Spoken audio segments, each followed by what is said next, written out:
How to add logos of different companies and organizations in Canva. So hey guys, in this tutorial I'm going to show you how you can fetch or add logos from different companies or organizations in your Canva design. So if you want to use logos from the internet, then this video is for you. So all you need to do is simply follow these easy steps. So as here you can see, I have this blank Canva design right here. So this is basically a PowerPoint presentation. Or let's say I want to add some logos of Facebook and Instagram, like social media, into this presentation. So what I can do is that I can go to the internet and download some PNG files and then import it here into the Canva and then use them. But this might be tiring, and instead of that we have inbuilt application which is called the Brandfetch, using which we can add the logos of any brand directly into our Canva design. So let me show you how to do this. So since currently you can see I have this blank design right here. So the next thing that I'm gonna do is move my cursor towards the left hand side, and under here I need to click onto this apps option.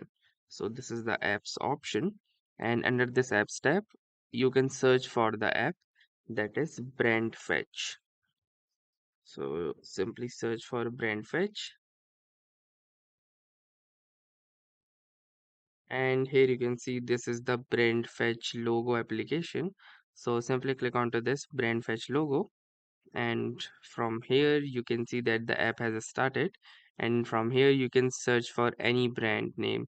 So as we talked about, let's say Facebook.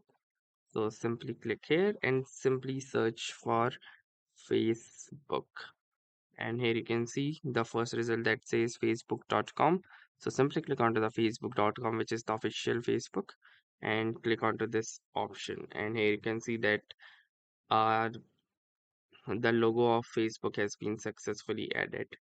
Also, if you can't find it from here, you can also choose it from different other websites as well. So for example, let's try for Instagram this time. So simply search for Instagram and go to instagram.com, and from here you can add all of these logos. Like for example, let's say this logo right here. So that's how easily you can add logos from different websites or organizations using the brand fetch logo application. So that's all for this video. If this video was helpful to you, consider giving this video a like. Do tell us in the comments how it went for you, or if you have any suggestions or questions to ask, then ask them in the comments. Thanks for watching and have a nice day.